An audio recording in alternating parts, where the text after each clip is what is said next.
Sega.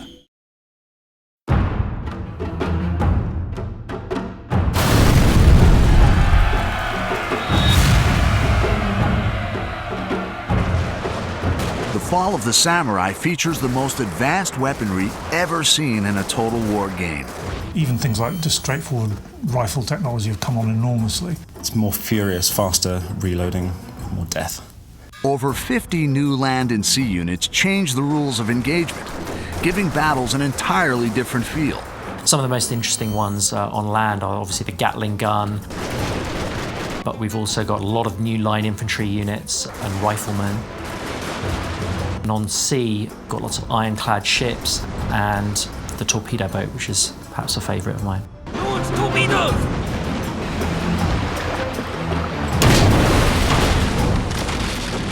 My favourite new ship is definitely the gunboat. You can buy loads of them, get them all together and basically clog their gun ports up with matchwood.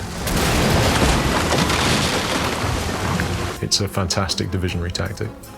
Modern ranged units include the Gatling gun and the Behemoth Armstrong gun, directly controllable in the new third-person mode.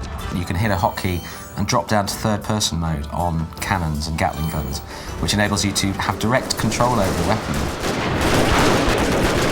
You actually follow the cannonball along the battlefield until it actually hits its target.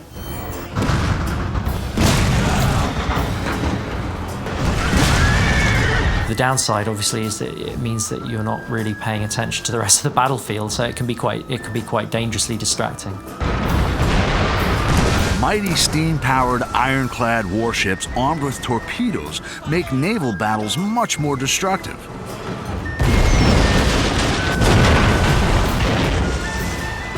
Naval technology went from basically the ancient age of sail to modern warfare, and being able to fire cannons a few hundred meters to being able to fire tens of miles. We've really put a lot of effort into the naval battles.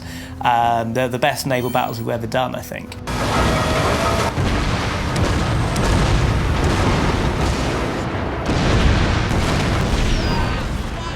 To see torpedoes coming towards you and not knowing what to do, and it puts you in a state of panic. I've had several times where I've been playing where I've just kind of frozen. I'm not knowing what to do. Do I try and put it astern? Do I try and steer around it? And that's a totally new part of gameplay, and I think those are really cool. So the new units, they're not just new stats or new models, they are kind of creating totally new elements to the battles. The increased power of naval weaponry allows fleets to play a greater strategic role.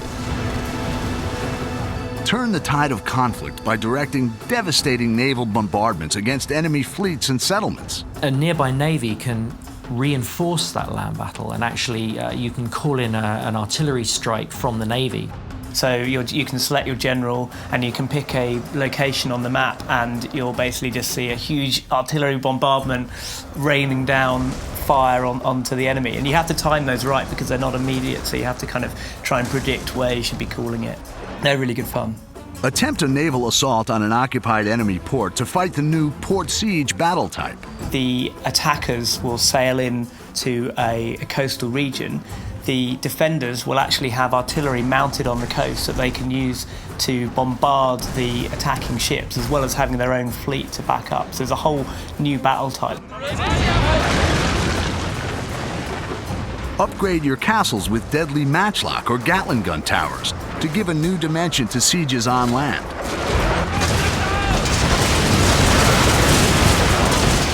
These improvements are all available in the redesigned Avatar Conquest mode, Shogun 2's innovative multiplayer gaming system. So yes, we're bringing in a new Fall of the Samurai avatar, and you'll get a whole 19th century specific skill tree with that.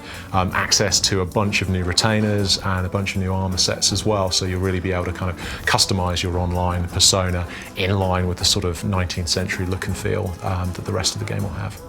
Featuring an expanded 19th century conquest map, new retainers and upgrades for your avatar, multiplayer returns to Total War bigger and better than ever.